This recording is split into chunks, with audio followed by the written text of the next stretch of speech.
the less present someone is, the less happy they become. Almost 47% of the time, people are not actually thinking about what they're doing. Distraction is actually an active internal escape. The objective is not to achieve perfect, unbroken presence. So, a study recently tracked thousands of people over the course of their daily lives. And the researchers uncovered this metric that is, frankly, hard to stomach. Oh, yeah. Almost 47% of the time, people are not actually thinking about what they're doing. For nearly half of our waking hours, we're somewhere else entirely. Right. And the researchers themselves were actually caught off guard by the secondary finding, which was um, the correlation with our overall well-being.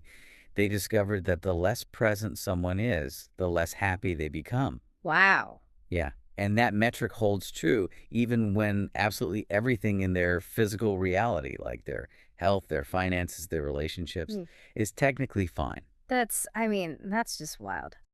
Welcome to the Living Better podcast. Living longer is a science, living better is a choice. Whether you're a longtime listener or joining us for the very first time, we are so thrilled to have you here. We really are. And we're incredibly grateful to this community for, bringing your curiosity week after week.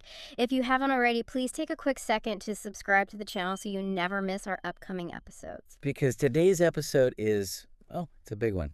Let's look closely at the implications of that opening statistic, right? Losing almost half of your life to inattention is a staggering concept. Yeah, absolutely. You aren't losing those hours because you're navigating an emergency or dealing with a crisis. You're losing them because the human mind actively prefers to escape reality. Right, and for this episode, we're tackling this foundational issue that most people just kind of accept as an unchangeable character flaw. Like, oh, I just have a bad attention span. Exactly. We're unpacking the biological mechanisms behind why our attention constantly abandons us, science-backed methods for taking it back. Oh. We're looking at the uncomfortable truth of being fully here, even when your mind is fighting to be anywhere else. A necessary warning before we get into the mechanics of this. Understanding the architecture of distraction is going to permanently alter how you view your daily routine. Oh, for sure. You can't go back. No, you can't. Once you start noticing the invisible thresholds where your attention gets hijacked, you just simply can't unsee them. Yeah, and we also need to state clearly what this conversation is not. Right. We're not doing a meditation retreat today. We aren't asking you to sit on a cushion, empty your mind, and achieve some, mystical state of Zen. This is purely about reclaiming executive function. Which requires us to dismantle a very common piece of self-blame, I think. Anyone listening who constantly finds their mind drifting probably assumes they just lack discipline. They think they have a broken attention span. Oh, I've thought that so many times. Right. But the reality is that a wandering mind is doing exactly what it was biologically engineered to do. It's performing a highly evolved function. Yeah, looking through the source material, I was just so struck by how we fundamentally misunderstand distraction. We treat it as an external force. We blame the push notifications, the open plan offices, the constant barrage of emails. We think distraction is a shiny object pulling us away. But the research flips that completely. Distraction is actually an active internal escape. Exactly. The brain doesn't just passively drift. When cognitive load drops even slightly, there's this specific neural network called the default mode network, and it just powers up. It takes over. Yeah, it essentially takes the wheel and actively drives you away from the present moment to run simulations. And the simulations, man, that is where I feel incredibly called out by this research. Oh, me too. Just think about where your mind goes when you go on autopilot. It travels backward to replay past regrets, or it vaults forward to obsess over potential futures, or, and this is the scenario that hits closest to home for me, it simulates conversations that will never actually happen. Oh, the phantom argument. It's a nearly universal human experience. Right. Literally just a few mornings ago, I was pacing around my kitchen, completely derailing my own mood, having this incredibly intense, heated argument with someone out loud. So, to understand why your brain insists on doing that while you make coffee, we have to look at the evolutionary timeline. Okay. The human brain is, at its core, a prediction machine. For hundreds of thousands of years, survival depended entirely on simulation. Right. Predicting danger. Exactly. If an early human could accurately simulate where a predator might be hiding in the brush or, how a rival tribe might act, they lived to pass on those genes. The brain actually rewards us with dopamine for running these predictive models Yeah. because it views preparation as a life-saving mechanism. I mean, I get that, but I have a hard time accepting that all simulation is a negative escape, though. How so?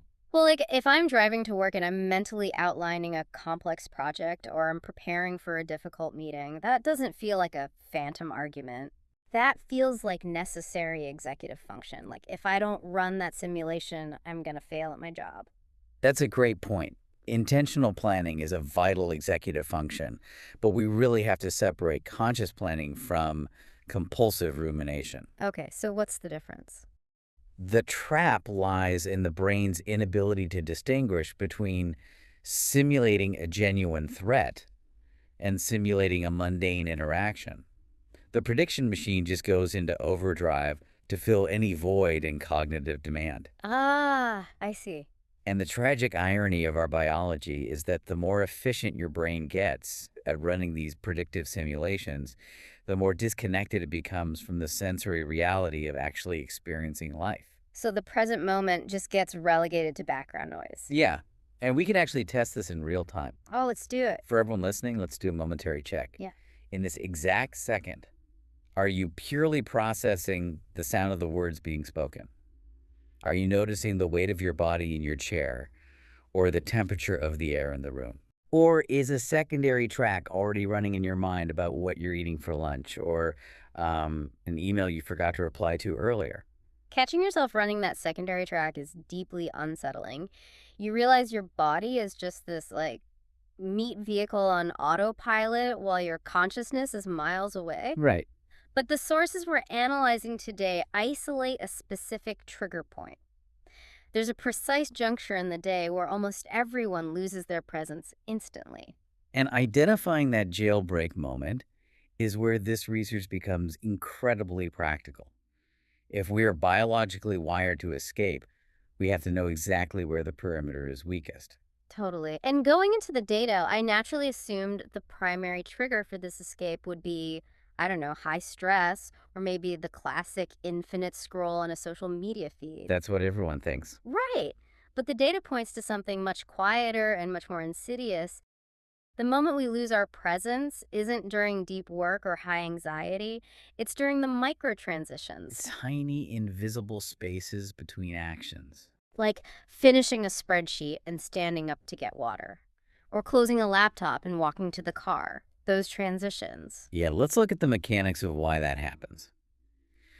When you complete a task, say hitting send on a difficult email, your brain registers a task completion, and in that millisecond, your cognitive load drops to zero. Okay. But nature abhors a vacuum.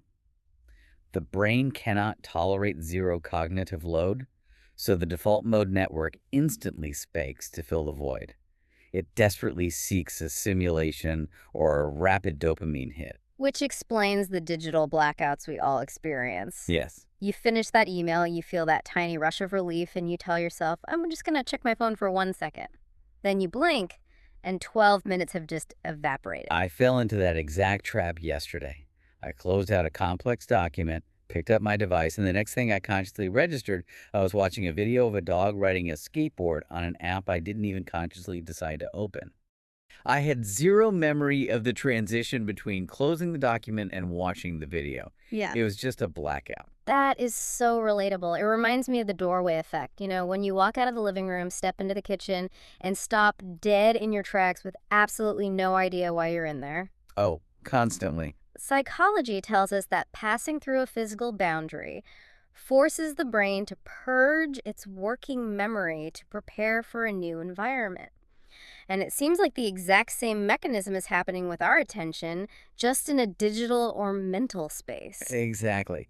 It's the location updating effect applied to modern technology. The transition literally wipes your intentional slate clean. Oh. And because the brain prefers the safety of simulation or the quick reward of a digital slot machine, it launches the escape protocol before your executive function even realizes you've crossed a threshold. We aren't losing our lives in massive dramatic moments of failure. We are bleeding our time out in the invisible 2-second gaps between closing a tab and standing up from a desk. And understanding that the danger lies in micro transitions changes our entire defensive strategy. If the theft happens in seconds, a massive lifestyle overhaul or a vow to be more mindful just isn't going to work. Yeah, that's way too vague. Broad resolutions fail because they don't target the neurological mechanism at play. So, knowing that we are evolved prediction machines and knowing that we get hijacked during the cognitive drop of a transition, the obvious question is, how do we regain control? Yes. Especially without falling into the trap of feeling overwhelming guilt every time our mind inevitably wanders. Well, the first step is fundamentally redefining what presence actually means in a biological context. Most of us carry an idealized, culturally ingrained definition of presence. We imagine an enlightened monk with a completely empty mind, perfectly attuned to the universe. But the scientific definition is much more forgiving and actionable. Presence is not focus. Presence is measured by return speed. I love that it completely changes the paradigm. It really does. It's a metric consisting of two components: how rapidly you recognize that your attention has been hijacked, and how efficiently you bring it back to your sensory reality. That is the entire game. That's it. The objective is not to achieve perfect, unbroken presence. Your default mode network makes that biologically impossible. Yeah. The objective is simply to shorten the duration of the escape. We just need to build a different cognitive muscle, the capacity to notice. And the sources provide 3 highly specific micro habits designed to intercept the brain exactly at those dangerous transition points to improve that return speed. Let's break down the mechanics of the first one, which research has called the reality check moment. Okay, so the protocol is simple but demanding. Every single time you switch actions, meaning every time you face a transition, you ask yourself one specific question. What am I experiencing right now through my senses? And the neurological function of that question is profound. It forces a shift in brain activity. By demanding sensory input, you force the brain to power down the default mode network and engage the task positive network. Interesting. Yeah, if you're turning off your car engine to walk into a grocery store, your prediction machine immediately wants to simulate the checkout line or worry about the grocery bill. Right, did I bring my bags? How much is this going to cost? Exactly. Instead, you intercept the transition, you ask the question, and you actively force your brain to process the texture of the steering wheel, the sound of the engine clicking off, the temperature of the air on your face. You are overriding a phantom simulation by flooding the system with hard, physical data. That makes a lot of sense. And the second technique operates on a similar principle of interruption. It's the one breath reset. Yes. But we really have to clarify the mechanism here because society has kind of commodified deep breathing as just a relaxation tool. Right. We're so conditioned to view a deep breath as a way to calm down or reduce anxiety. But in this context, relaxation has nothing to do with it. Nothing at all. It serves purely as a physiological circuit breaker. When you are between tasks and you feel that magnetic pull of the digital void or the phantom argument starting up, you take one single deliberate breath. Just one. Just one. This isn't about down-regulating the nervous system to feel calm. It's a physical pattern interrupt. You are using a conscious biological action to prove to your brain that your executive function is steering the transition, not your subconscious autopilot. And the third technique is tailored specifically for the most dangerous transition trap in modern life, which is our smartphones. They call it the "why am I here?" pause. Oh, I need this one. We reach for our phones reflexively hundreds of times a day. It's a basal ganglia habit loop, cue, routine, reward. Yep. We feel the microscopic drop in cognitive load, the hand reaches into the pocket, and the screen unlocks before conscious thought is even involved. So the intervention here is to insert a half-second pause Mhm. the moment the screen illuminates. You don't have to put the device away. You don't have to deny yourself the technology. Right. It's not about throwing your phone in the river. Exactly. You simply pause for a fraction of a second and ask, why am I here? Are you unlocking the phone to check the radar because it looks like rain? Perfect. Open the weather app. Are you opening it to confirm a meeting time with a colleague? Do it. Yeah, the goal is to establish executive intention before the algorithm can dictate your attention for you. And the brilliance of these 3 micro habits, the sensory reality check, the circuit breaker breath, and the half-second intention pause, is that they attack the vulnerability directly. They do. They don't require an hour of meditation. They require seconds of awareness, deployed specifically at the invisible thresholds where your time is evaporating. It transforms the abstract, often frustrating concept of mindfulness into a tangible, mechanical action. You can apply the reality check the next time you stand up from your dining table. You can use the half-second pause the very next time you pull your phone out of your pocket. But, anticipate failure, though. You will inevitably catch yourself 10 minutes deep into a social media feed or halfway through a simulated argument in the shower. Of course you will. But under the new paradigm, catching yourself 10 minutes late isn't a failure, it is a successful return. You exercise the muscle. Next time, the burn speed might be 9 minutes. Eventually, it becomes 5. Synthesizing everything we've uncovered today, I think it fundamentally shifts how we should view our own minds. We can stop chasing the impossible standard of permanent, unbroken presence. Yes, please. We can forgive ourselves for operating a biological machine that was built to predict and escape in order to keep us alive. The human mind wants to simulate the future to ensure our safety, but the tax we pay for that safety is missing out on the sensory reality of the present. And that 47% statistic from the beginning, that's the tax. Half of your waking life surrendered to the prediction machine, but the leverage is entirely yours once you map the perimeter. The thief doesn't operate in the major moments of your life. It operates in the tiny, invisible transitions between your actions. You don't have to empty your mind. You simply have to notice when you've left and return slightly faster than you did yesterday. Exactly. You deploy the sensory reality checks, you utilize the breath as a circuit breaker, you establish intention before the screen unlocks, and you systematically take your attention back. The practice is simply the act of returning, again and again. So, we want to leave you with a final perspective to consider as you move through your daily transitions. We define presence mathematically today as return speed. We did. Revisit that opening statistic, nearly half of your waking hours lost to the simulation. Imagine the compounding effect on your life when you train that cognitive muscle and your return speed drops from 10 minutes down to 10 seconds. Just consider the sheer volume of literal years you stand to reclaim. Yeah. Simply by noticing the exact moment you leave. Thank you so much for sharing your time and your attention with us for this episode.